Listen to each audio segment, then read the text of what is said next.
A positive comes out of negative. That's how I look at life, right? Yeah. Whenever negative things happen, something always comes out of it. And the place has been robbed. Everything gone. I believe as a man, from a young age, you have to go through a tough time. You need to go through you have to. It builds you. If you're going to get into that route, take on a coach with enough experience, not these young whippersnappers who think they know it all. They read a few books and they think they're the most educated person. And I heard he was taking a grammar trend. That's what got him there. He's like, well, if he's doing it, I'm gonna have to do it. Yes, my guys. What is good? What is good?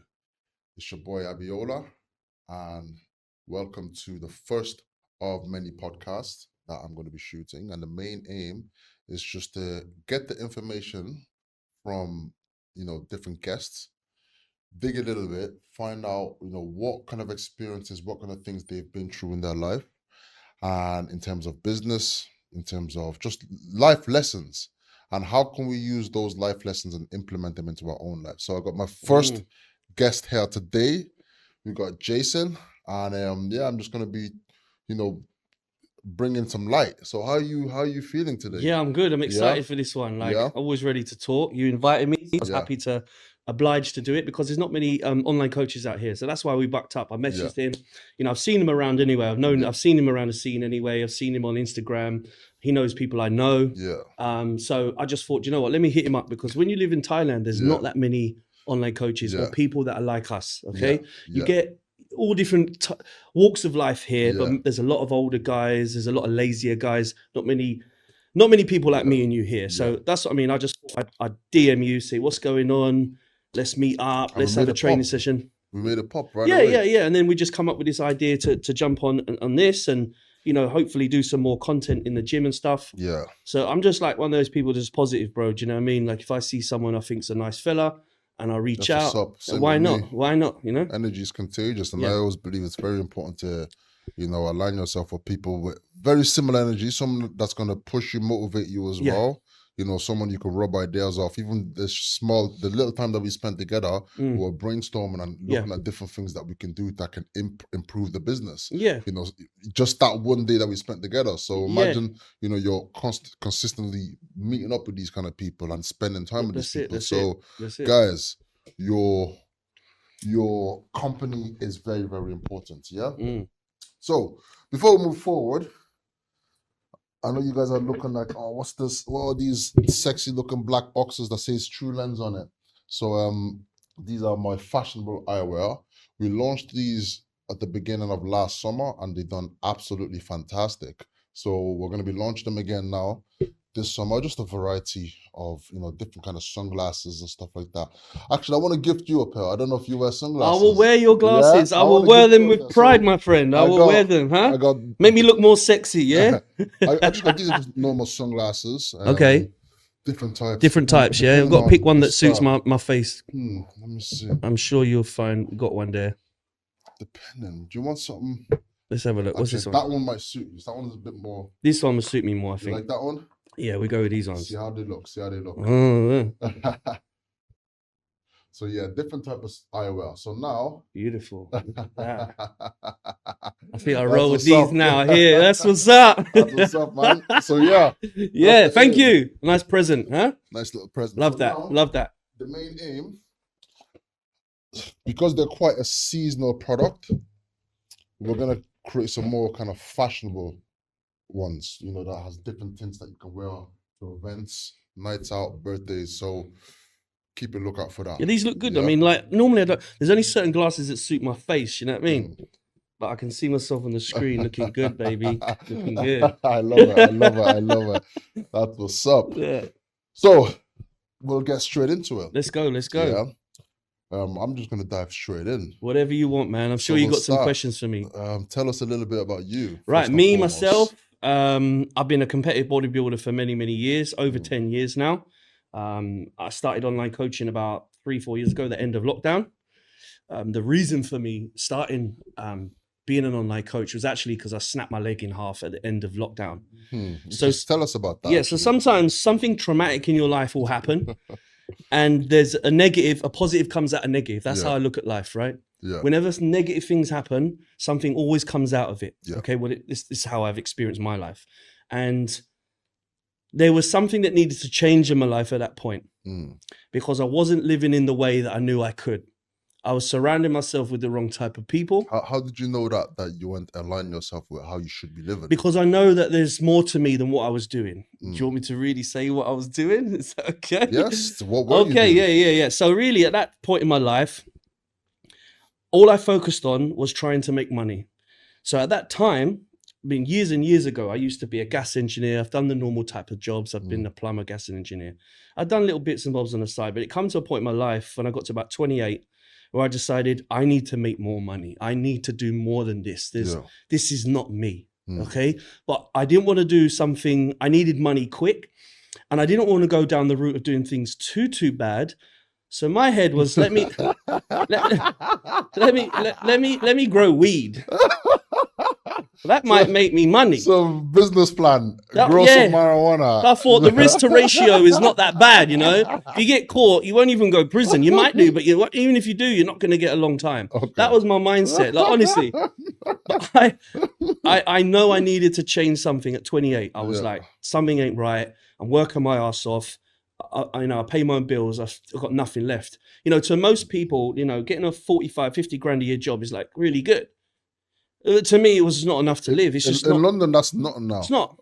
Imagine that. But that was like, 13, 14, 15 years ago. Yeah. So it was okay at that point. Now it's nothing. Yeah.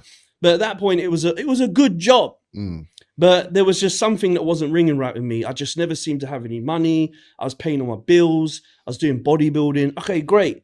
But I wasn't progressing. So I decided to make that choice and I started doing that, and I did that for up to 10 years. Yes, I made a lot of money, but with that negative lifestyle in England, you're doing something that's negative. Okay, it's only weed. Here it's legal, right?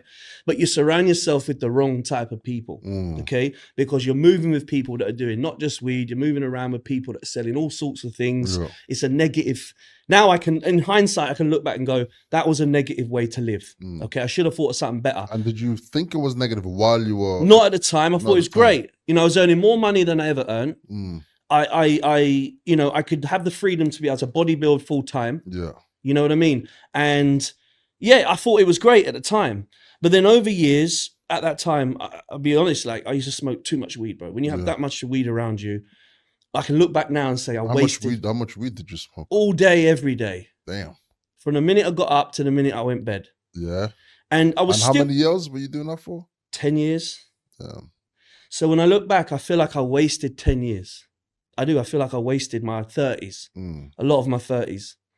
You know, from 28 to like 38, I wasted. But in a way, I didn't waste because I learned a lot of lessons along the way. Yeah. Okay. There's things that I'd gone through where,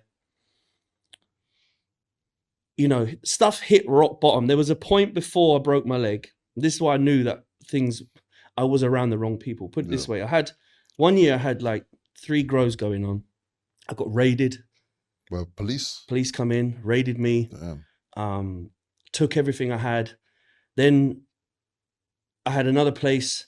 Basically, I ended up with nothing. They raided me, took all my money off me, go into court. Wow. And while I was in that situation, I decided, what's the best thing to do? Get another grow going up and going. At that point, I needed money, bro. That's how I made my money. Okay. And all my money got took off me. And you knew nothing else.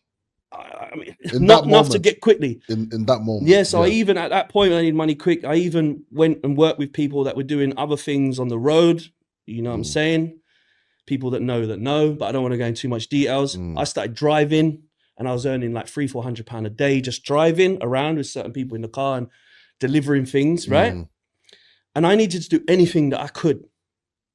And while that was going on, I had another grow going on. It takes 4 months for a crop to land, right? So I'm waiting for my money. I'm waiting for this. Anyway, another got raided. I had two up and running because I got investors to help me. One of them got done because the landlord let herself in, called the police. Shit. The other one I was doing when the helicopter came, and they come in the door, and I was butt naked. I swear the room that I was next to the front door there was a room. Basically, I had 4 rooms up in this house, all popping off, and I lived in a front room next to the front door. Yeah, it would have been a living room, a small living room. There was 2 living rooms. It was like a dining room and a living room. I was basically living in a dining room. but it was a bedroom. But anyway, so they've banged down the doors like 6 a.m. Bam, bam, bam. Yeah. I'm like, I thought someone's come to rob me. Yeah. So I've just jumped up like ready yeah. But I'm butt naked. And then the doors come in and I've got a morning glory. You know what I'm saying? And they come in like, bro, this is me, whoa. No problems. With the dick card and everything. Yeah, like that. Swinging to the left and everything, bro.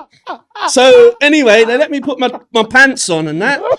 And then they come in. Let you do that. Yeah, I was like, come on, man.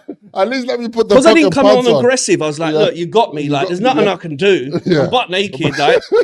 So anyway, they've come in, and then what the worst thing was at that point, they were going, listen, they were taking turns to go and look at it, and they come down like, fuck you now, this is proper professional. That's the best one I've seen. I thought, you're joking. This doesn't sound good. And I knew it was good because it's one of the best crops I've ever done. And I was like, oh man. Anyway, so end up getting community service for that. Oh, is that all? I got community service for that. That's all I got. For growing, I went to court, everything, for growing crops. There's about 80 grand's worth of weed there. And you only got community service. Right, so that was one learn. But in that process, while that was happening, I mean, going through court, the other one got raided. But because I hadn't been charged for it completely, there was a gap in between. They couldn't do me for it. It was like, because they can only do it for you once you've been convicted. Yeah. But I was going through court, and the other one got raided while I was going through it. Nightmare, bro. And then another one. Then I got. And how long is the court process and stuff? It would take about 6 months. But in that time, then I thought it was another great idea to invest in another one. This one was a warehouse. A warehouse grow. So I got people involved. This is where it started to take a dark turn. This is why I'm leading up to the story. So I got this farm. There was an investor. Somebody got me the house, and I'm doing it. Interrupt you there.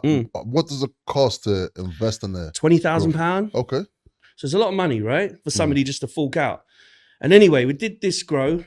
And at that point, one day it was Christmas, Boxing Day.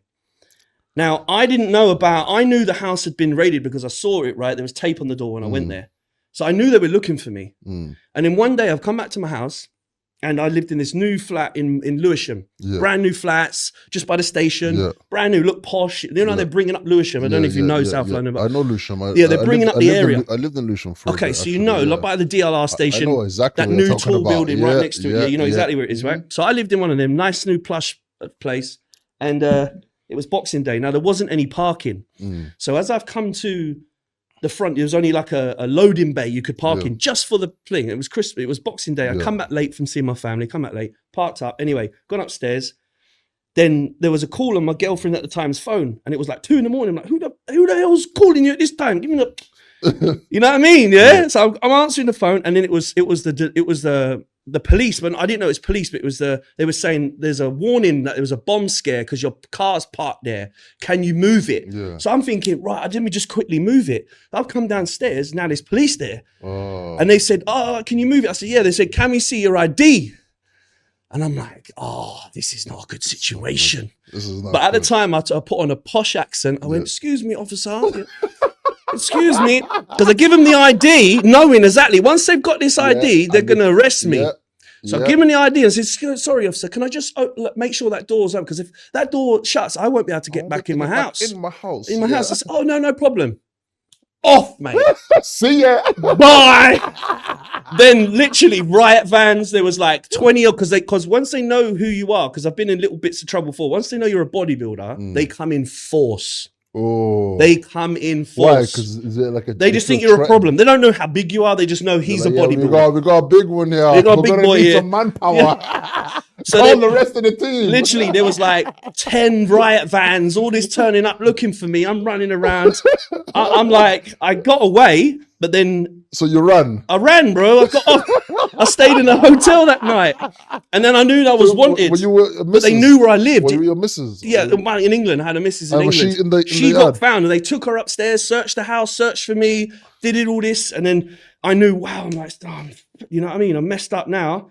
Anyway, so I've gone to stay with this warehouse. Yeah, I had nowhere to stay at the time, so I went and stayed in the warehouse. Where your blow up bed, bro, everything. Yeah, no. And I'm living in this room.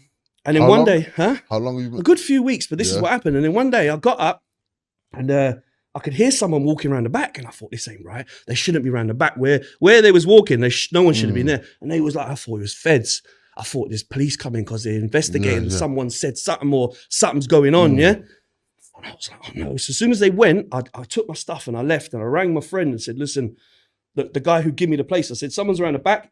Is it you? The way he spoke was so easy and no stress. He's like, no, don't worry about it. It's probably someone going to the toilet or something. Suspicious. Straight away, but bro. I don't know what's going on. I'm panicking. Like, I'm going through court cases. I've got 2 things going through. Now I'm stuck in another one. It ain't looking too good, is it? Looking good, bro. No. So I kind of just left the place, and then we came back later, and the place had been robbed. Everything gone. Damn. And this was a big gross, like massive, bro. 200K at least, yeah. Shit. And then everyone's pointing fingers. It's you. People turning up. It's always an inside job with those kind of things. Of course it was, but I found out who it was down the line. But first they're pointing a finger at me. And then I had people coming to my house with guns, turning up, trying to take me in my house with a gun. I'm saying, come inside, I'll show you it's not in my house. At the time, the place they knew where I lived, took them in there, took me in, like all of this. I said, I don't need this stress, man. I ain't even done it. I'm the one that's lost out too. Yeah. You know what I mean? Anyway, so one day I thought, but while that place had been robbed, what happened was they'd left a corner of plants. There's like 24 plants. There was about 300 plants. There's like 20 left in the corner where they couldn't be bothered to take anymore. And when I went back to the place with my friend and we saw it robbed, I saw 24 left. I thought, well, I'm taking that. And the guy I was with was like, I'm off. I said, well, I've got to take something for me because I've just gone through how many processes, running out of money. I'm broke. I need this pee, bro. So I took it, put it in my car, put it in bags, put it in my car. If the police had pulled me over, they would have just laughed at me because I had big bags and bags full of just fresh weed. It stunk. So I've driven up to my sister's miles away up Harlow, and I said to her, because she had an outhouse in her garden. It was an outhouse where it's like a bar and all that. I said, can I bring it up there and like dry it out in there? So I've gone up there, spent 3 days in this room, chopping it on my own, 20 hours straight each day. Because the thing is, when you're doing it, you have to hurry up. You can't leave it because it go moldy and all that. So I'm chopping. Spent 3 days, didn't wash, didn't do nothing. And once I'd done, I was like, right, I'm done. So I said to her, listen, I need to go home, get changed and get, washed. And so I went back to the flat where they knew I was, but I thought by then they're not going to keep popping around. Anyway, I went to bed. The next day, my girl at the time's gone out for work, but she forgot to lock the door, bro. Oh my God. In the flat. Next thing you know, I hear boom, boom, boom. Now, I've already played this in my head. If someone comes out, I've got this bed, this new bed, where if you lift it up, you might be able to hide underneath it, So this is what happened. I hear boom, boom, boom. And I've gone to look through the thing, and it's feds there, undercover. And then they've gone to, and I realised the door, as I've looked, the door's unlocked. And as they started to open the door, I've pulled the handle, and they're going, there's something, what's going on? And I thought, shit, when they stop, I've got to run and get under that bed. And then it went in slow motion. Anyone that's gone through stuff, they realise something goes in slow motion. I know. And then I've lifted up this bed, and as I'm getting in, they've just come in and caught me midway. And they went, are you Jason? I went, yeah. You know what I mean? So they caught, they went, come on, right? And they said, what's going on? I said, I thought someone was after me. I made up some nonsense. I said, people are after me, and they threatened me, and I'm just like a vulnerable person. All nonsense, whatever, right? Allegedly. And then, so I got out, and then, and anyway, so that made me realize, my life has, I hit rock bottom, bro. Living on my brother's couch, I hit rock bottom. This is the point of me telling this story, because I literally had nothing. I was 33. I had nothing.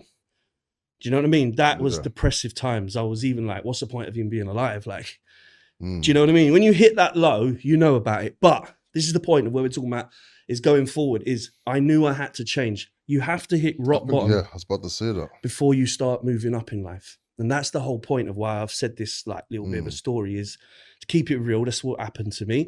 And to show you that you can hit the lowest of lows and you just come up. So from that point, I started changing my ways. I started PTing in gyms and Kings and changing. And then we had lockdown or whatever, right? And what kind of what made you realize it was rock bottom, and what were the things? I had nowhere to live. I had no money. Okay. I had nothing coming in. I was living on my brother's couch, bro. You don't get much lower than that, do you? Yeah. And I'm the oldest brother. Okay. It's like, what? And you're meant to be the one setting the example. Yeah. So this ain't a good look. So then from that point, obviously I'm trying to build myself back up. Then we had lockdown or whatever, gone through that. And at the end of lockdown, because all I was doing at that point was, I couldn't PT because gyms are shut. So I started selling weed again, bro. Yeah.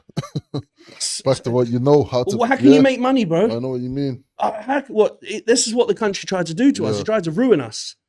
Yeah. If you're making no money, what are you meant to do? Yeah. I had to pay bills. I had rent to pay. It's just a situation I was in. So I started doing that. And then, that's what I'm saying, I'm going back into my old ways. You see what I'm saying? So then when lockdown, it's like God was trying to, when each grow got robbed or taken, I had 5 grows in a row and they all got taken or police in a row. I lost out £200,000, right? And it's like God was trying to teach me a lesson and I just wasn't listening. Do you know what I mean? Like, I know I'm better than that. In that environment I was in, I've always known I'm a bit better than that. I'm worth more than that. But I just kept trying to get out of it. And it was only for trying to make money to get out of it. I wanted to invest in a gym. I wanted to do this. I wanted to do good things. I only was doing that stuff, not because I wanted to be a bad boy, you know what I mean? Yeah. I wanted to get the money so I can progress in life, because working a 9 to 5 was just not going to cut it for me, bro. This doesn't work, man. But at that time, shout outs to everyone doing 9 to 5s. I hail you guys. You guys are trying. That's fine, but it wasn't for me. Look, we all have our place in life and we're all happy with certain things, but I knew I needed to do more. I wasn't happy in myself. I'm not saying we all need to have a job, right? Of course. But me, myself, personally, I was not willing to keep doing that. It wasn't fulfilling enough and I needed to do more. And I felt there was a calling. I know I'm going to do something in my life. And so I kept pushing it. And then the lockdown happened. And then I wasn't listening to God. And he said, well, I'm going to stop you in your tracks, mate. So then my cat got out. He's a house cat. I love cats. Yeah, big bodybuilder, but I love cats. And I love this cat. And it got out and it jumped over 5 gardens on the opposite side. It ran down the road. And then jumping from fence to fence. And I was trying to call it back with Dreamies. And if you've had a cat, you know Dreamies love Dreamies. They're like cat sweets. They love them. Yeah. It kept looking back like, nah, I'm keep going. Yeah. And I thought, this cat. So I've climbed over because it's too late at night to go and knock on everyone's door. Got the cat, threw it back over. And as I jumped, I forgot about the squat rack in my garden because the end of lockdown. I jumped over and I landed funny and I snapped my leg in half. The bone came out. It was terrible. One of the burst, they took me into the hospital, South London, the main hospital that used to be on television, like the main trauma hospital. Took me in there and they said, that's one of the worst breaks we've seen in a long time. Don't sound good, does it? The doctor said, you're never going to train again. You're never going to walk properly again. That's it. And then I hit another low. I was like, what the hell? Fucking hell. Just I shed a tear. I won't lie, bro. When you get told, look, you've trained most of your life, right? Yeah. It's part of who you are, right? It's your identity. It's your identity. Okay, so it's like taking my identity away. I didn't know what the next step was going to be. I didn't know what would happen. Tough pill to swallow. Woo, yeah. And so the point of me saying all that is from that point, when I come out of hospital, I invested in myself as a business coach. That's when a lot of people started doing online stuff, because everyone had the lockdown. We had no other choice but to seek other avenues. And I bodybuilded my whole life, so I knew how to get people in shape. That's not a problem. I knew I have a good understanding. I was a good PT. I'm a good coach. I know what I'm doing. Yeah. So then I thought, what do I know more than that? I said, but what triggered me into doing that one day, because I was still trying to sell weed. I come out of hospital, bro, and when I snapped my leg, I just picked up 2 kilo. All my life, it was sitting on the kitchen side, 2 kilo, yeah. I come back, snap my leg, and then when the ambulance come, I went to the girl, put it in the cupboard, like hide the weed, you know what I mean? Yeah. But bless her, when I was in hospital, she was running around selling it for me, bro. I was on my phone and she was dropping it off, and when I come back out, I was still trying to do it. I had to keep my leg up, but I was driving to my guy to pick up more, and she's like, "What are you doing? Like, are you gonna change?" But I was so fixed in my ways of I need to make money. Yeah. And then she's like, look, I will help you. I will support you through this little bit. You've got some saved money. You can, you know what I mean? I will help you through this and we can do something. That's a good girl right there. She was a good girl. I mean, she was, but I said, you know what? On the halfway there, I said, you know what? Turn around. That's it. I'm going to change. I'm going to change. And I made that change, and then I started investing in myself. So was it because of her you changed? Myself, but she's like made me see the light, like convincing me, like, what are you doing? Like, are you gonna do this forever? Yeah. And then I had to like. I mean, sometimes we know what we need to do, but it takes that person to make us think. Yeah, because make us really think I had no one else telling me. I always just tell myself. Yeah. And so then I changed my ways, invested in myself, and then made decent money. Even when I had a broken leg, I was coaching and like I started, and then it's gone in since then. And it's just been a self-development thing since then. I think, whereas I'm an older generation, so most of the younger ones, I didn't grow up with social media. I didn't grow up with all these things. Yeah. You only know who you know, and what you know is your environment. Yeah. You don't know more than that. Do you know what I mean? I understand. But the youngsters now can see a path. It's great. I'm not saying it's a negative thing. It's a positive thing. There are negatives to social media, but there's a lot of positives. Yeah. Because someone of 18, 19 can see someone's road and how they got there and mimic that. Mimic it, yeah. Where all we had, or what I had, is just who's around me, what are they doing? What can they tell me? And no one tells you, you're just watching. Yeah. And you emulate that. Hence why I went down the wrong paths all the time, because how's people making money? What's everyone doing? Okay, I'm gonna do something like that. But it's a life lesson. Yes, I've learned lessons probably later in life that a lot of the youngsters now learn earlier, but that's life, bro. And that's why I'm doing these podcasts as well. So young guys can listen and learn from a lot of the mistakes people has gone through. Yeah. They said, you don't, a lot of times you don't have to make the same mistakes yourself. Learn from others, see what mistakes they make and, try not to make the same mistake. Yeah. That'd be a clever, wise thing to do. Don't think you know it all, because you don't. Yeah. Like I thought I knew it all. I thought I was always right. Yeah. But I wasn't. You know what I mean? And like life's gone on, it's improved. Yeah, I'm a bit older than what I'd like to have been at this stage. Yeah. But that's life, bro. I made too many mistakes. I was trying. It's not like I've not made money. I've made lots of money. I've lost lots of money. There's been highs and lows. And that's what life is. It's like that. Yeah. You have really good highs. You have really bad lows. Yeah. It's never going to be plain sailing the whole time. I think that's the beauty about it. And that's what makes life very enjoyable. And that's what makes the good, the bad times.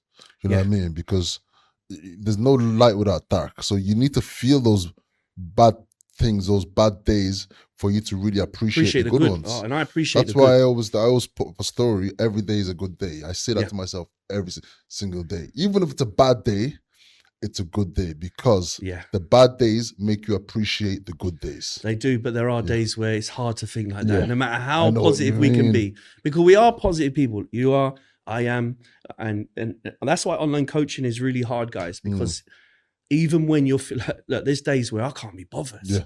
I'm sure you get it too, right? Fucking hell, I'm not superhuman. We all get it. Right, but then you've got to put on this front. Yeah. And it's really difficult. Yeah. Like, if you're going to do online coaching or anything online and you're trying to talk to people, don't think it's easy. No. I don't think because you see us doing it, it's easy, he can do it. It's not easy to constantly have ideas, to constantly be on camera, to constantly try to be an inspiration to people, to constantly give that good vibes, man. It's this, even here, I've had ups and downs being here.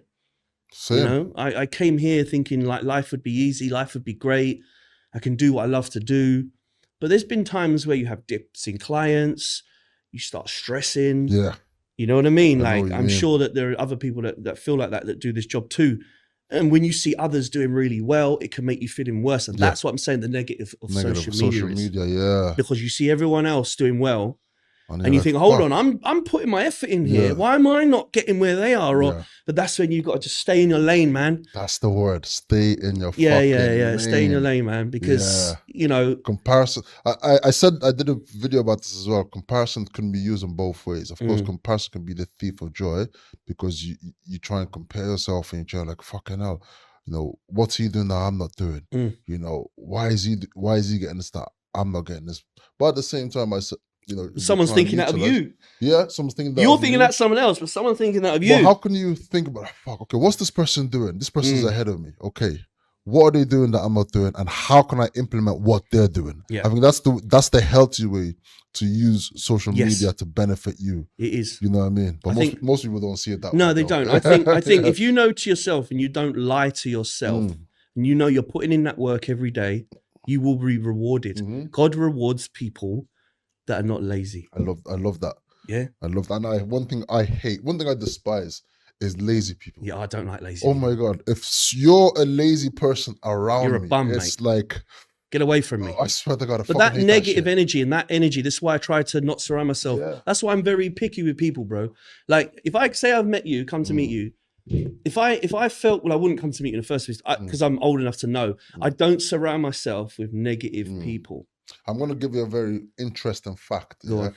I was actually watching this a couple of days ago. I was watching this podcast, and they said there was a study done, I think, on 20,000 employees. Yeah. So what they did was they put top performing employees 20 meters away from low performing employees. Yeah. And they said that the top performing employees were able to influence the low performers by up to 30%, no, by up to 15%. They were able to Improve their work, yeah. improve their work. Now, when they switch things around and they monitor the performance of the high performers, they said that the low performing employees, because they were around for long enough, they dragged Lowered down them. the work Oh, yeah. of the high performers by 30%. So more than, So it's like balancing out. So they're both, one's getting a little bit higher, but one's lower. Yeah. Yeah. So if you're around, it just shows if you're around negative people, that it's an energy, bro. It takes away from you. It is an energy. It's sticky. And that's why it's difficult to, in relationships are the same. That's why past relationships, I would have had like that girl there. She's a nice person, done things for me, but we were on not on the same path. She wanted to stick her way and I wanted to change. I was growing. She wanted to stay the same. And I felt she was holding me back. She might be a nice person, do everything for you, blah, blah, blah, holding me back.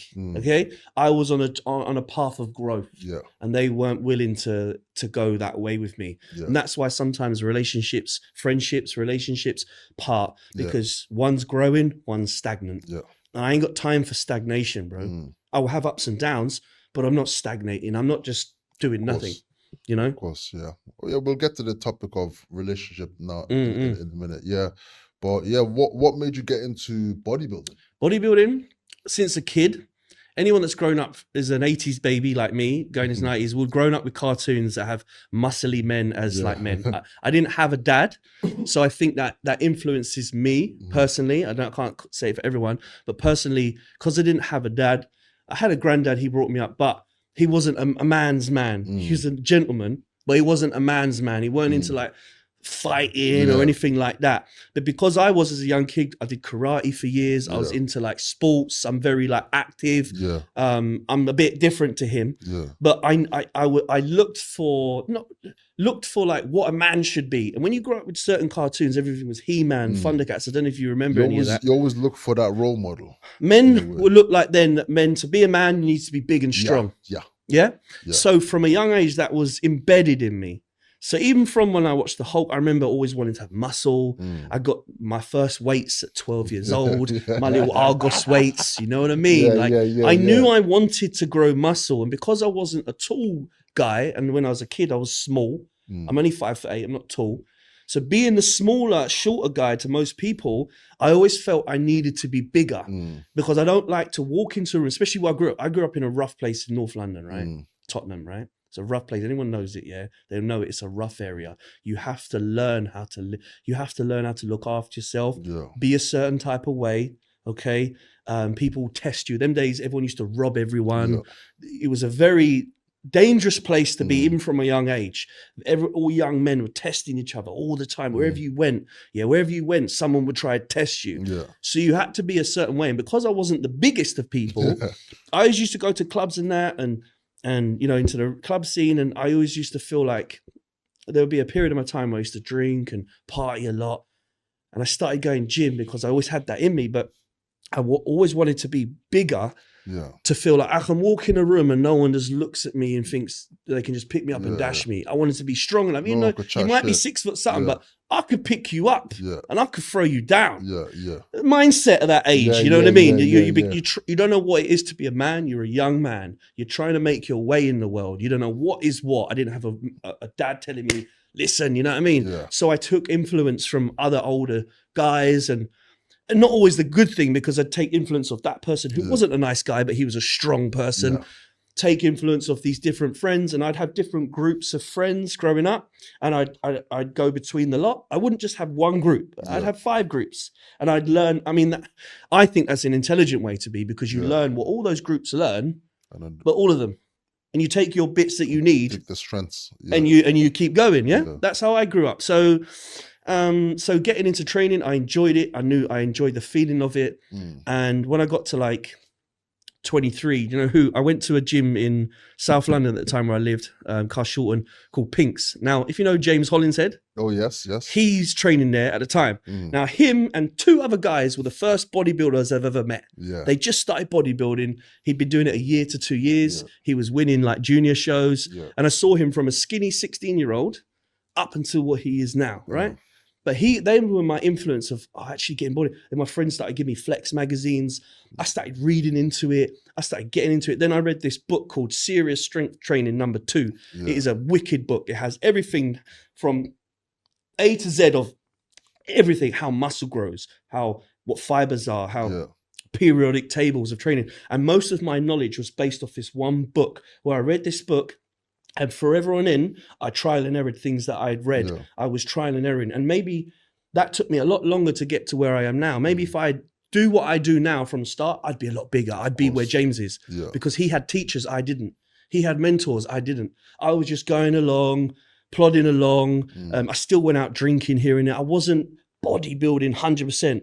So what I used to do is I used to do preps. I used to get into the prep because I knew I'd be focused on it. And I'd see improvements a lot. So I used to do like 4 shows a year, but I never actually went into an off season, not once. I was just doing it for the fun of it. I never thought, okay, I want to turn professional. It was, I like to be a bit different to all my other friends. I like training. It gives me something to do, right? Look forward to, So that's what it got to. But every year I just kept getting better. Every show I've done, I've come top 3 in every show. Even I coach myself, and every show I was becoming 1st or 2nd, sometimes 3rd, but normally 2nd. Wasn't hitting the mark sometimes because I didn't have a coach. You know what I mean? I've won plenty of shows, but as I kept getting better and better, and then it got to 2018, and I come 4th in the finals. So I'd never come top 6 in the finals, and I came 4th. I was like, wow, I'm on the rise. Like, I'm nearly there. I'm getting there, Because that's when I realized, actually, I've got a chance of turning pro. Like, I'm not just one of the lower guys. I'm up there now. There wasn't much in it between me, Harry Harrison at the time. Remember Harry Harrison? At the muscle unit. I remember the muscle unit. Was it? Muscle unit. You know what I'm talking about. From up north, Pitbull. Yes. Yeah, I know Pitbull. He won. Yeah. Harry comes 2nd. Another guy come 3rd, which I think I should have been 3rd. Yeah. Whatever, right? Yeah. And then, and anyway, so I was on the rise, and that's when I realized, right, I did my first off season that year. Went from a light heavyweight to a heavyweight, and I thought, wow, like. And then we had lockdown. Then we had lockdown, and then that set me back. Break my leg. That set me back 3 years, bro. Fucking no. 3 years. You know how much 3 years gains can be, huh? You can make a lot of gains in 3 years. So now I'm back on it. So after breaking my leg, I came back the year later. Before we move on, how did that, leg break affect you mentally? At first, it affected me, but like anything in my life, I've been through so much. My upbringing, it was like, I just got to keep going. I wasn't going to let that determine the rest of my life. And have you always had that mindset? Something that you had to... You've built it? Yeah. Okay, and do you feel like people who have that mindset, the majority of the time they have to build it, or is it something people are normally born with? I think you build it. Yeah. I think no baby is born with strength. I think your surroundings that you put yourself, your upbringing, who's your teachers, your mentors, your experiences in life is what molds you. It's not. I believe that wholeheartedly. Yeah. I believe as a man, from a young age, you have to go through a tough time, and you need to go. You have to. It builds character, builds strength.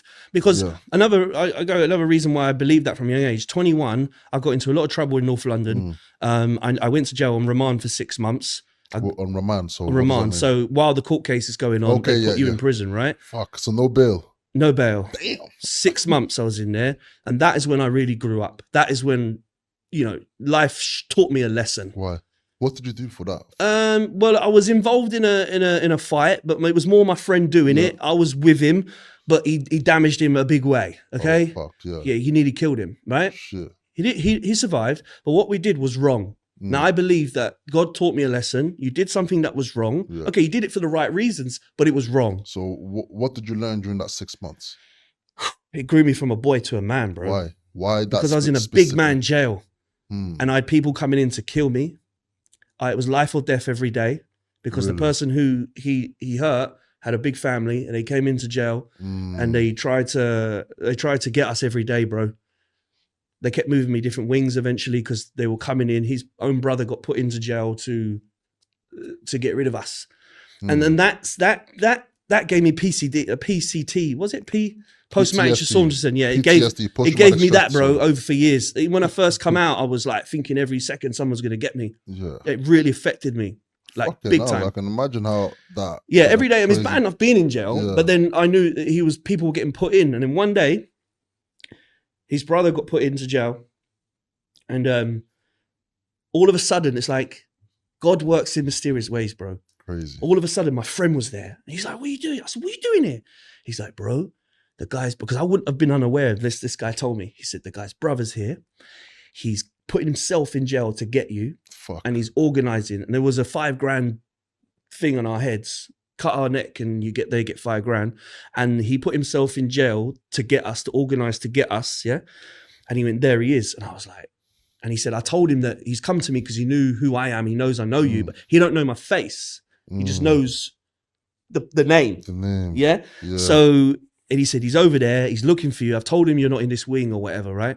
And then every day, because my friend was in and out of jail anyway, he'll go in trouble with. He was a bad person. Good heart, but just trouble. You know what I mean? From a young age, bro. I have friends like that. They got a good heart, but they just attract trouble, bro. He was a lunatic. But it's his upbringing. His dad was a lunatic. He used to beat him every day. That's another long story for that. But he's a good heart, but he just attracted trouble wherever he went. And I only knew him a few months, and I got into that trouble with him. Yeah. Do you know what I mean? Yeah.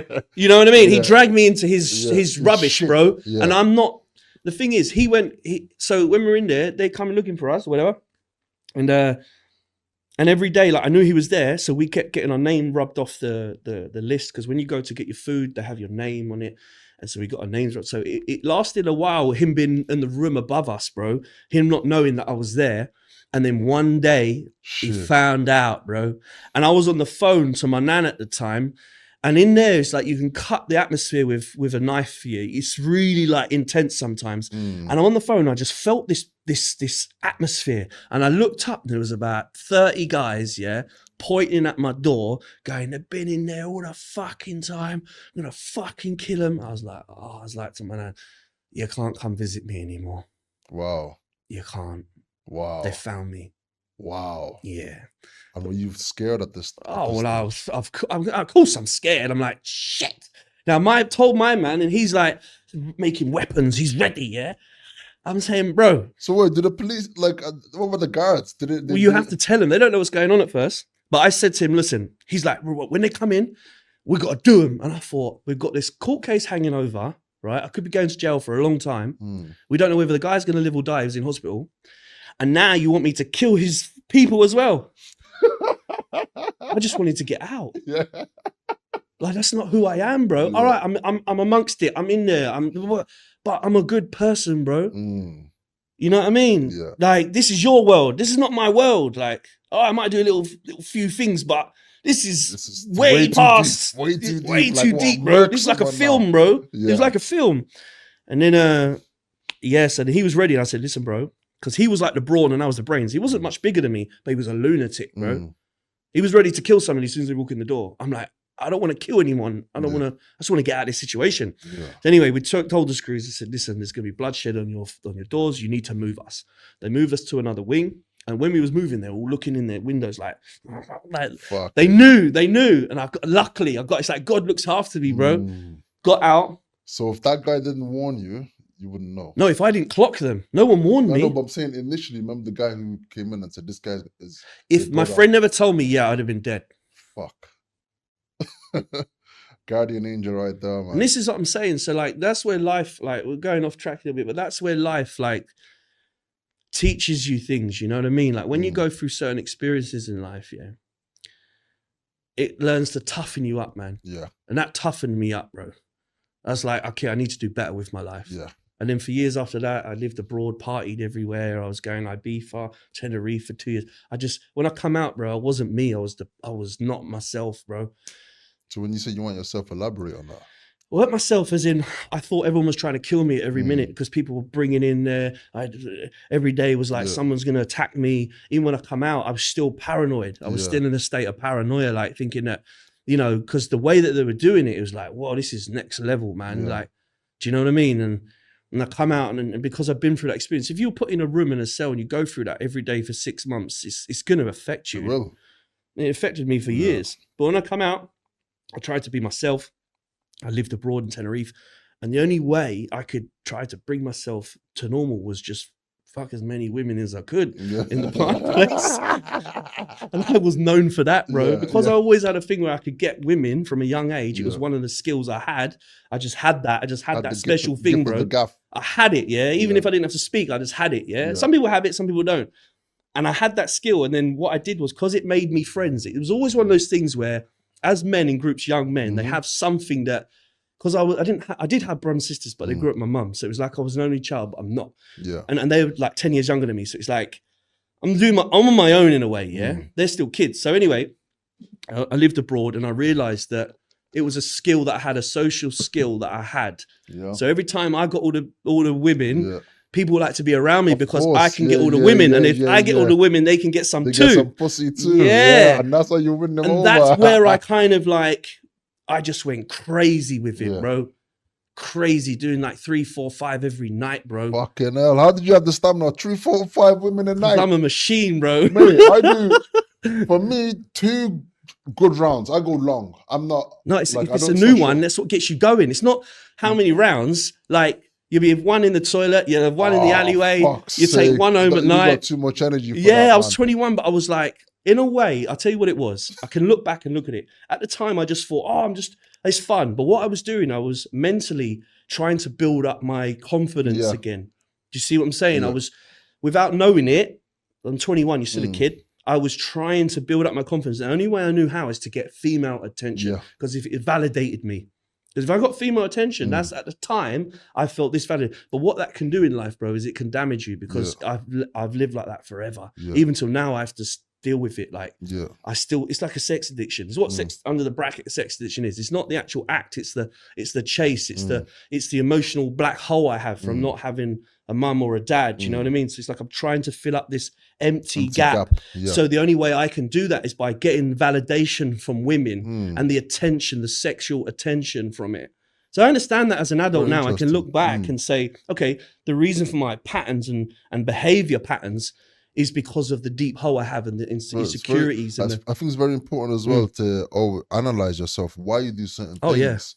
You know what I mean? A lot of people just live life and they don't understand why they're doing it. But you need to look at yourself. If something's a negative, it became a negative. It's all right when you're 21, you're living abroad and you're shagging every day and it's a laugh, and no one done as much as me. I was called like the legend. Do you know what I mean? I done things that no one can do. And even I was surprised of how good I was at it. You know what I mean? People used to say to me, they used to hate on me, bro. I had people that love me and people that hate me. And the only reason they hate me because they couldn't do what I did. And they used to hate on it. They used to go up to girls and say, oh, he's got diseases. Even when I didn't, you know what I mean? Don't go near him. Don't go near him. You know what I mean? But that's what that was when I look back as a kid. It was a self-preservation. It was how can I make myself feel better within myself? Which, like anything, too much of anything, it's not good for you. It's not good for you. And that's been my problem my whole life, bro. Even to this day, like I still struggle with that addiction. It's I have it as well. And I come to the worst place in the world for it. Can you imagine that? You want to get away from fucking sex addiction and you come to Pattaya. But in a way, bro. but in a way, it's like I said to you the other day, like it's kind of made it the opposite for me because once it's so easy and so accessible, it becomes like, I can't be bothered. You can't be bothered. It makes you feel sick. You're like, do you know what? Fuck off, mate. I don't even want it. Because this is what, for anyone that's come to Thailand, if you do come to Thailand, you can get a woman like it's going to get a packet of crisps from the shops. Not even Thailand. Forget that. Pattaya. Pattaya is the worst. Like, Thailand is bad enough, but fucking Pattaya. Pattaya, is the worst. Like, you can, I don't want to over exaggerate. You can go to there's a shop, there's 7-Eleven everywhere, a 7-Eleven literally 2 minutes from your gaff. literally, especially if you're a big muscly guy. You know, top off, you're in shape, you're handsome. Oh yeah, it's crazy. And you'll just walk into the fucking shop, mate, and you can literally just pick up groceries and pick up a chick on the way as well. Yeah, literally anything. Literally, but they're hollering at you. And they're hollering, sexy man. Pulling you, sexy man, handsome man. Especially if you got muscles like us. Yeah, it's even worse. It's crazy. They come and touch you, grab your Soy balls. 6. I've been down there many times. It's crazy, bro. Oh my god! You actually get scared.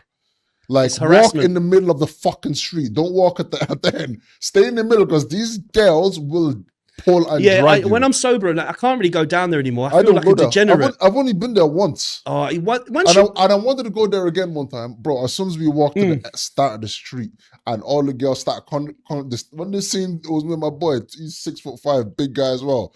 When they seen those two big black guys from afar, and you can all see them getting into groups. A lot of them get scared here, though. Have you noticed that as well? They don't like guys that's too big. Yeah, some of them they go, whoa! One thing I noticed as well, yeah. I don't want to say this. You made me say a lot. Your turn. You can't hold it back. Come on. They don't want guys with big dicks. No, they don't, because they're only little. Like, they're only little. They're like, when they see a fucking big dick, they're like, what the fuck? They don't want this. So yeah, I swear to God, in other countries, I swear to God, yeah. Yeah, but they're only little. Some of them, they only got little like things. Gas. They're like, yes. Fuck, I want to. No, not here, mate. Over here, man, you have to be. Yeah, because a lot of them are very short. They got little different bodies. Small, and you have to be yeah. You can't be tearing them through them, man. You can't be tearing them. Jesus Christ. I mean, it's good to have that problem, but in some ways it's not. But yeah, Pattaya is a crazy place. So, we get into Pattaya. I'm living here. I don't know. The reason why I picked it is because I came to compete here. Yeah. So I liked it. I felt when I first come here, I had a group of friends here. I felt it was a good bodybuilding environment. It's kind of diminished a little bit now. Okay. When I first got here, there was more bodybuilders. I had a videographer friend. It was just a lot easier. Yeah. And that's why, like, as soon as I see another coach like you, I'm like, oh, let's try and do something, because I feel like I'm on my own a little bit again, you know. But you got to make your own way in life, and like you got to make your own content. And but it's good to be around other people that are like-minded, doing the same. You know, it makes it a bit more fun. You know.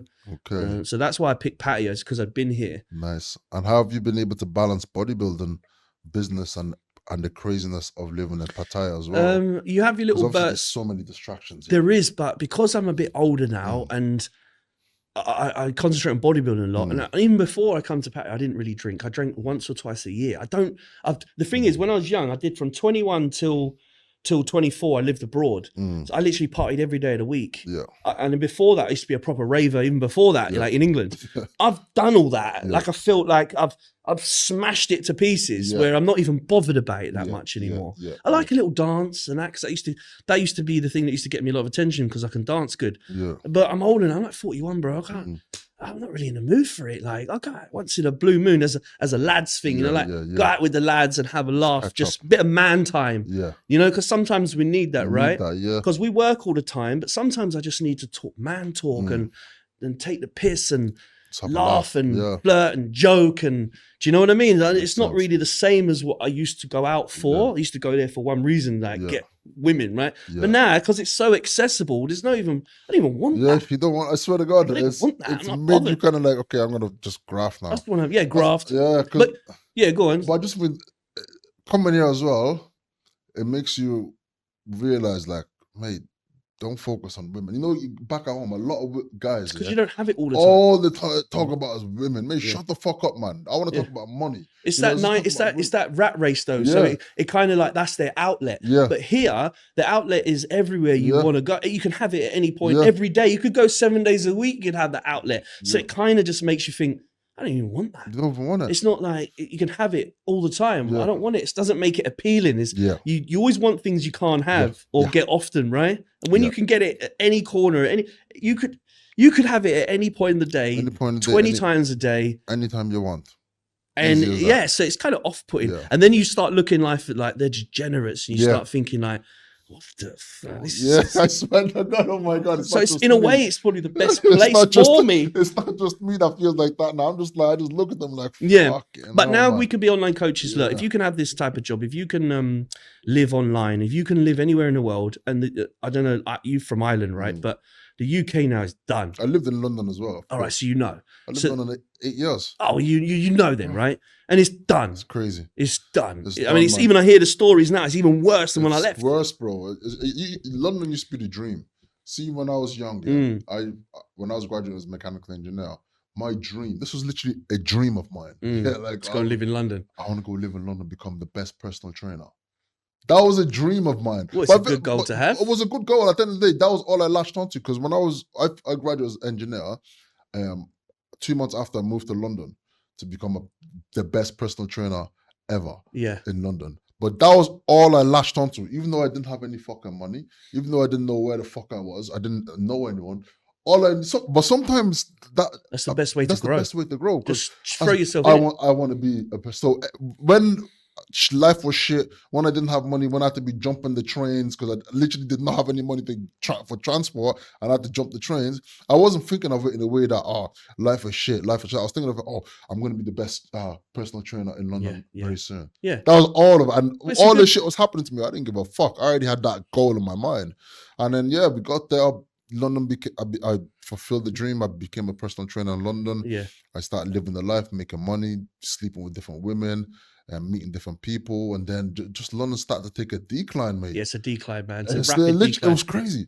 It started to take a decline. Yeah, and I knew it was going that way from the lockdown. It opened our eyes to a lot of things. Yeah. Let's be honest, it did. It started making you see life as what it really is. Got out the matrix, as they call it. You know what I mean? Yeah. And anyone that through that lockdown, it taught you a lot about people in life. Yeah. It taught you who's an idiot and who's not. Let's be honest, because a lot of people just believed in it all. Wearing their masks. I don't know how you was. I mean, I totally was against it. I knew it was a lie. I knew it was a lie from the minute it started. And the truth is coming out all now. Coming out now. And everyone who believed it now feels stupid now. Yeah, of course they feel stupid. And I tried to tell them, like you know what I mean? I had fights. I had disagreement with my family. Yeah. Because of this. Because of this. Yeah. I think my own granddad died. He died at the end of lockdown. And he was adamant about vaccines. And once he took his third one, he died. Bro, can I tell a very funny story as well? So, I mean... When my mom has never had any illnesses. There's no illnesses in life. Like, obviously people get ill, but after my mom took this fucking vaccine... She had problems, She had problems. Yeah. Vertigo. What? I didn't even know what the fuck vertigo is. We never knew what... Like in my suddenly family, it's come on, you know. Suddenly out of nowhere, there's been no history about it. No one has ever been diagnosed about it in the family, and then all of a sudden, my mom started getting this. Well, that's what this mRNA, whatever it's called, vaccine does, and it creates more problems. And if you look at it and look at the story and look how everything went, it was pharmaceutical companies trying to. If they can make us more sick, they're going to make more money. Of course. And they're the ones that fund all of these companies. It goes down like a chain, right? Yes. So it starts with, I don't want to talk too much. It starts with the pharma company, and then down, and they feed everything. And then they feed the news, and they feed everything. So it's very interlinked. Everything's linked, and it's like, you know, we don't know everything, but I know what I can see. And it's like somebody's trying to tell me that backdrop's white, but it's dark black or blue, whatever, But they're telling me it's white. Yeah, that's how it felt the whole time. Yeah, I know. And I was in hospital when it was happening, right? And on the news, it was saying, hospitals are full up. Everyone's dying of COVID.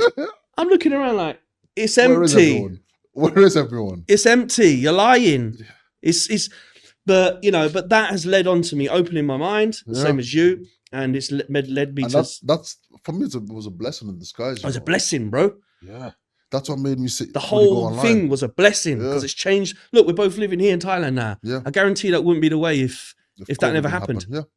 It wouldn't. I would have still been doing the same negative stuff. And I pray, like, sometimes like another thing, a bad thing happen and a positive comes out of it. Bad thing happen. And I'm the biggest preacher of this. Yeah. That listen, when a bad thing happens in your life and you get a crazy bad situation, yes, it's a bad thing, but sit back. What the fuck is life trying to teach you?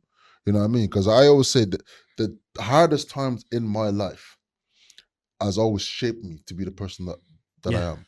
As crazy as it is, you know. Yeah. For example, a tough time when I lost my father at a young age. Yeah. It was an unforeseen circumstance. It was a tragic moment.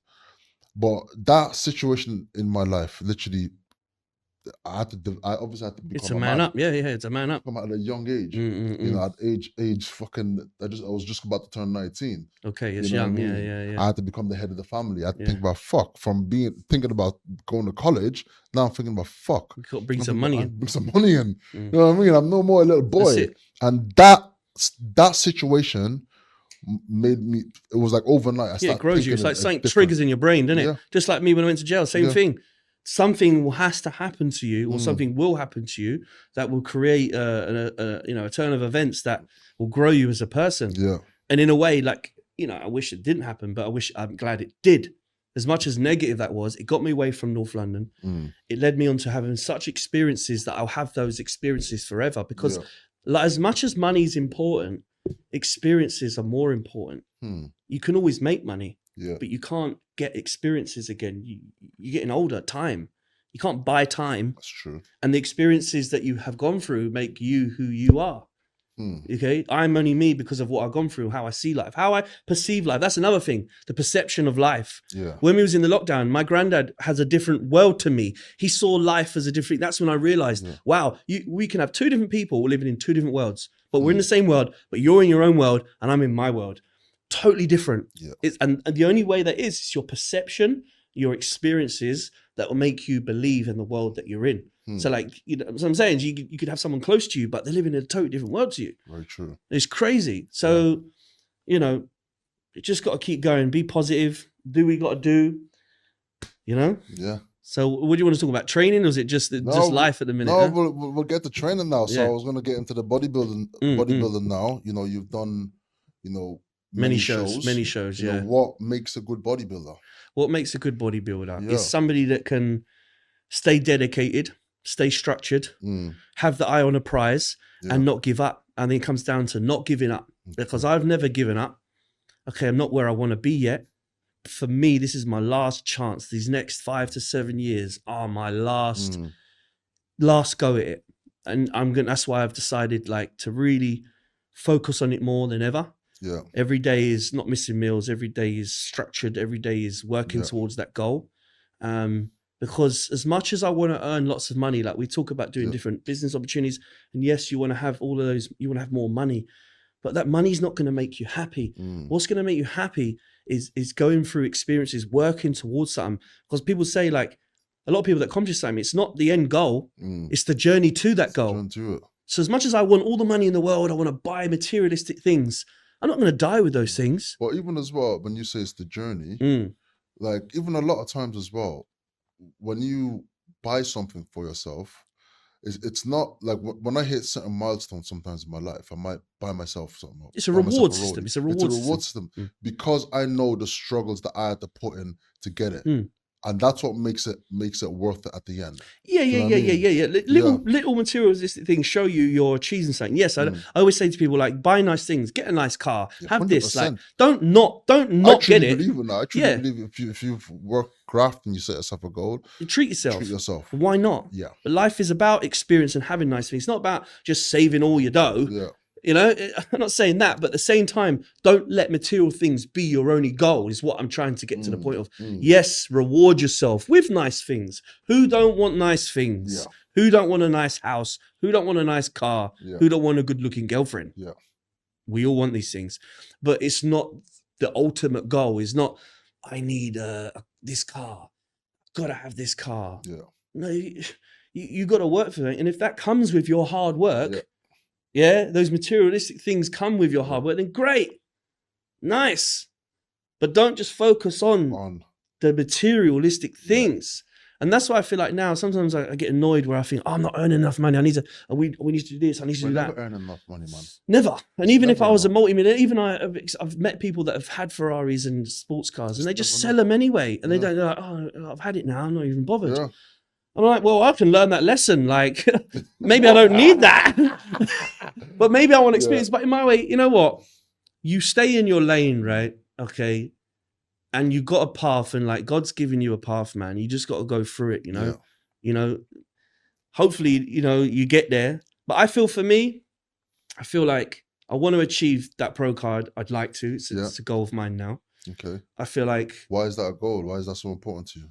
Because it's like, like a milestone. It's like an achievement, something like people go and do a test. People get exams in school, GCSEs. They go to university. They're working towards a goal plan, right? Yeah. That is my next goal. That's something that I'm working towards that money can't buy. Yeah. Can't buy one of those. You can only work your ass off for it. Yeah. And some people will get it and some people won't. Yeah. And even once I've got that, I want to win a pro show one day. Yeah. But I realistically think in the next 3 to 4 years, that would be achievable. Of course. Yeah. Of course. All right, then. And in bodybuilding, you know, of course, we know, we'll get to the topic of PEDs. We know it's a big thing. Is it something that you've used in the past? Of course, yeah. Okay. And what would be the benefits of, you know, PEDs? For anyone who doesn't know, just for educational purpose, why do bodybuilders use performance-enhancing drugs, steroids? Because to get that unnatural look that we all like, that superhuman look. Superhuman look. You cannot do naturally. I'm sorry, unless you're genetically gifted, which there is a rare occasion that there is. Like Ronnie Coleman he was as big as anyone on gear when he turned pro. He's natural. Yeah. But he's a phenomenon. I'm not him. You have to know your limits. Yeah. And genetically, I'm not gifted that much, but I'm gifted in ways. Yeah. You know, I always say there's like 3 genetic gifts. There's 1, you're going to grow easily. 2, you've got good muscle bellies, good tie-ins. That's genetics. And 3, you can handle the drugs. Okay. Those are the 3 pillars, I'd say, of genetics. Yeah. I have 2 of those 3. You know, which 2 of those? I can handle the drugs. I don't have any complications. I don't have any side effects. My organs are fine. Blood tests, I'm fine. I've been doing it nearly 20 years, so I'm fine. Okay. I have good muscle bellies. I have good tie-ins. I have a good shape. Yeah. But I don't grow as easy as others. Okay. So I have to really work. Yeah. I have to work for it. Yeah. But, you know, 2 out of 3 is not bad, right? And what would be the dark side of bodybuilding? You know, of course, when it comes to the PEDs, and then of course, when it comes to, you know, being in a relationship as well. Oh yeah, Mrs. Relationships up, yeah. It's a very selfish sport. It is very selfish. First of all, how does the PEDs affect you? What's the dark side of that? And then how does the bodybuilding itself affect relationship? Oh, it can. So certain drugs will affect you, especially trenbolone. You know, that's known as a relationship killer. It's known as it. It's a relationship killer in a bottle. Yeah. But, you know, but not everyone is affected the same way. Me, myself, if I take trenbolone, yes, it does. It changes the chemical imbalance in your brain. You see things differently than what you normally would. So how give me an example. You get a little bit more paranoid. But you get used to, let me just explain, you get used to it over years. I don't really get the same feelings I did when I first start taking it. When your brain's never been exposed to that, it's like, whoa, you know, you get paranoid. You seem to think that, you know, your girl might be cheating on you. You everything's in heightened. So any feeling that you do have inside is just in heightened by 100, right? Okay. So that's how I feel what trenbolone does. So if you're an angry person, you're just going to get angry. You're just going to get so when the roid rage, it's in you anyway. It's like somebody that drinks alcohol and they turn into a nutter, right? Yeah. Yeah, it's in them anyway. Yeah. They just it's letting it go, and they're letting their inhibitions go, and they're just being the true selves out. Well, I wouldn't say true self. I'd say a part of them. Okay. Because their true self is still a nice person, but there is a dark side to them, and there's a point where they suppress that, and it comes out. And when people see that and think, "Oh, that's your true self," well, it's not really their true self. It's just a part of them. We all have a negative part of us. Do you think, you know, trenbolone? Do you think that brings out that side of you? It has done in the past. But I've managed it as the years go on. I don't take as much as what I would have done. I mean, I've done, before there was so much education, how there is now, which is great. You can look online, you can get really good at everything. There's like people online that teach you everything. When I started bodybuilding, there was nothing. Bodybuilding.com. I mean, steroid.com. That's what I learned, what steroids do from that site. They're very informative. Told you what every compound is, what it does, side effects, blah, blah, blah, blah, blah, blah. So before I even started doing anything, I really read into that and actually did some research before I started going full pelt, taking everything I could, right? Yeah. So once you understand what things do, the science behind it, then at that point in time, years ago, it was about trial and error. Yeah. It's like, what does this do? How do I feel? So it's like a guinea pig on myself, bro. Yeah. But only in the last, I'd say 5, 6, 7 years has education been a forefront. Before, as social media started coming out, when Instagram came out, everyone just put pictures up, wasn't it? It weren't really about selling or education. It was just about pictures. Remember? Yeah, I remember, Yeah. And so from that point there is when I was doing crazy stuff. Like I'd done a gram of test, a gram of tren. Fuck. Yeah. For a week. Yeah. Damn. And how did you feel? I had anxiety. Yeah. At that point in time, I did a gram. I was doing a gram. I was going through that time when I told you earlier with the court, the police and all this, right? Yeah. I was trying to do a competition midway through the court. Because I was like, how can I take my mind off all of this? So I was aiming for a bodybuilding show. And I was taking a gram of tren and a gram of test. Because some people said to me, oh, I heard that at that time that year, Ricardo won. Do you remember Ricardo? Rude Boy, Ricardo. Oh, yes. Won the British heavy, won the British that year. Yeah. And then he came to my gym and I used to go Crayford. Do you know Crayford, right? Yeah. You know Crayford gym? I know. Right. So I was training there for 6 years and he came there and he looked like a bit bigger than me. And I was like, what's going on? Like, nah, like he had a similar shape to me in a way at the time. And I was like, right, okay. And then I heard he was taking a gram of tren. That's what got him there. Well, if he's doing it, I'm going to have to do it.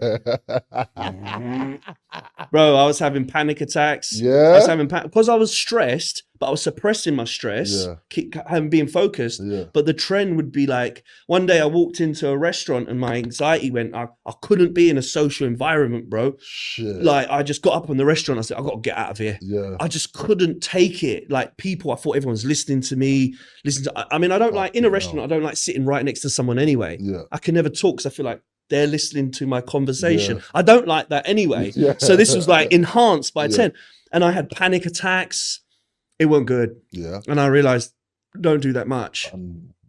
When did you realize to slow down? When I had a panic attack, I couldn't breathe. I was having a panic attack and I was like, this is... Sweating and stuff like that. Yes, it'd be crazy. I've only had 2 in my whole life. So it was like, wow, this is intense. And I realized I need to calm this stuff down. Obviously, taking this much tren is... it's not good. And then I had steroid flu from it. You ever had steroid flu? Steroid flu?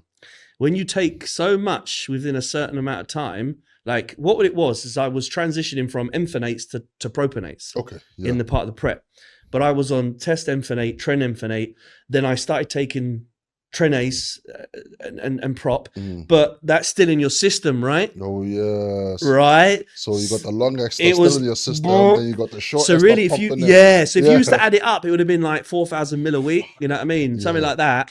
And my body just shut down, bro. When it had fever symptoms, it completely shut me down. I was shaking for days. Yeah. And then what it done, it messed up my my it messed up my balls, that's how rude. Shit. And I couldn't ejaculate nothing. It shut me down that much, Nothing was coming out, so bro. You're just shooting blanks. Complete blanks. Like nothing. So you will fuck, and then you're like, oh, you feel it. Nothing come out. And it used to be like a lot, but then when it eventually came back, it was there, but it weren't what it used to be. And I was like, fuck myself up. Like, and that 1 year, my hair started falling out. I'd done too much, bro. Yeah. Like I've learned, and the thing is, there wasn't education to tell me none of this. So it's not that I'm being stupid. There just wasn't education, bro. So I've learned the hard way, the longer route and the hard way. Yeah. And now I'm like educated because I've gone through it and I can say to people, that's why I coach people, don't do this. Yeah. Do this. Look, I'm telling you from first-hand experience. Because I've been the idiot that's done the crazy stuff. Yeah. And most people that have done bodybuilding long enough, especially from the years that I'm doing it, going into the new age, they will tell you the same thing. Everyone's done crazy stuff. Yeah. I'm sorry, you will have done. Yeah. Because there wasn't any information to tell you different. Yeah. You just had people in the gym going, oh, this is what I do. This is what I do. Yeah. That's why I say if you're going to get into that route, take on a coach with enough experience, not these young whippersnappers who think they know it all. They've read a few books and they think they're the most educated person. They're not. Go with a bit of both. Go with somebody who's walked and talked it, has done it long enough, who has the knowledge, the education to be able to teach. Yeah. Yeah. Okay. How did it affect the relationship then? Being on a prep. Yeah, let's just. I've lost girlfriends. You've lost girlfriend. How? I've gone crazy, bro. Well, you bring up my sex addictions. Okay. How has that affected the relationship? Talk to me. Well, you can imagine. Getting caught. And that's why it affects it, I think, you can get aggressive, you have fights. I don't hit women, but you end up with a fight and you get a bit pushy and shovey and it's no good, bro. Yeah. it's no good. Yeah. And then it takes you to a place that you look at yourself like, what the am I doing? Like, this is, whoa. You know, so sometimes, even like with my last girlfriend, every time it got to like 5-6 weeks out, I would literally like go and stay somewhere else for the last 6 weeks because I know I'm a nightmare. Yeah. Do you know what I mean? Like, you're tired, you're run down, you're on all these PDs, your mindset's a bit different, you're irritable. So the best thing you can do sometimes is just go and get an Airbnb for 5 weeks and stay there. Yeah. Because all you're going to do is fight. Yeah. And most people will tell you that. I don't care what they say. Yeah. Every relationship that's with a bodybuilder, he gets a bit I know all about it as well. You know, what do you get like? During my prep, I just become cold. Cold-hearted. I become cold-hearted. Distance. Yeah. I don't really give a fuck how they feel. No. And you become a different person. Yeah. You become an arsehole, really, didn't you? You don't realize until after the prep. After. Fuck, I was a dickhead. And then you're like, sorry, baby. Girl, I'm gonna take you out. I'm gonna do this for you. 5 minutes, yeah? Sorry, we're going on. I've been talking away for a long time. That's all right. We'll keep it going. But yeah, so what would you advise any of the young generation coming into bodybuilding now? You know, what would be your advice to them? Take your time. Don't rush into it as in like you're going to be a pro in 2 years' time, because you're not. Yeah. Okay, learn that it's a journey. Take your time with it. Get the education right. Get a coach, I'd say. Yeah. Because that will stop you wasting time like I did. I wasted years of... I could have been a lot further than what I am now if I had guidance. It would have skipped me years. What I've done in 10 years, I could have done in 4. Yeah. That's truth. Yeah. I could have been where I am now in a lot quicker time. Yeah. So get yourself a coach, get yourself the right one, get you one that's going to have your best interest at heart. Yeah. And, you know, if you're going to go down that path, don't think it's a quick fix, because it's a marathon, not a sprint. Yeah. It's going to take at least a minimum of 6 to 8 years to turn pro. Yeah. Some luckily do it, like classic. They get a bit quicker sometimes, and men's physique, a bit quicker. For bodybuilding, I don't really see even genetically gifted people less than 6 years, you know what I mean? Yeah. Of hard graft. Yeah. Like all in from day one. Yeah. Not slowly, hard, solid 6 years, that focused, you can achieve it. Okay. It's not going to be quick. Yeah. Makes a lot of sense. It does. And that's what I've seen over the years. Yeah. Yeah. That sounds good. So we've got to wrap it up now. We'll wrap it up here. There's still loads. I could go on forever. We could even, depend on how this...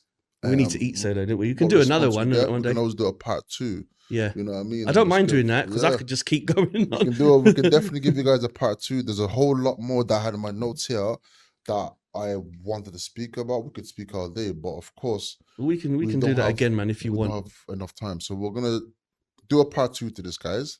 Yeah. If there's anything specific as well you would want to know, put it in the comments, and then I can bring it up in the next show. And then, is there anything you would like to tell people before we sign out? No, I'm good, mate. Like, I wanted to answer your questions. I just feel like I've rambled on now. This is what it's all about. It's just a conversation. Okay, good. You did answer quite a lot of my questions. I asked them as you were going along. Okay. You know what I mean? Good. So as long as you're happy, I'm happy. It was a good one. I'm meant to be a guest. That was good one. The guest does the majority of the talking. Good, anyway. good. I'm glad you're happy about it. So yeah, we're gonna wrap up now today. Now until the next time. So I'm gonna try and be bringing you guys more and more of these podcasts. If there's anyone specific that you'd want me to interview, let me know as well. And as I said, we're gonna be releasing True Lens now very soon. We're going to be releasing the summer. We're going to do the pre-summer sale. So that's going to be coming out. So keep your eyes peeled for that. But without further ado, guys, make sure you like, make sure you subscribe, and turn on the notifications, and share this to your loved ones. Yeah? Have an amazing day, my people. Peace. Deuce out. Love yous. Peace. Yeah. And it's a wrap. Good. Yes, man. Yeah. You good? That was good. Okay, good. That was good. That was good. Good. I thought I'd try and keep it entertaining for you, huh? That's gonna get views. This is gonna hopefully a positive, not a negative. No, a positive. It's very interesting. I still wish I had more time. We could have gone on. It gone quick, innit? Like, I just realised it's been like 2 hours nearly. It's good because hour and 18 minutes, innit? We can still do part 2. I'm up for it, man. Whatever. We can go more into like the bodybuilding side, so then we can put more reels up for us, innit? Yeah, we'll finish it.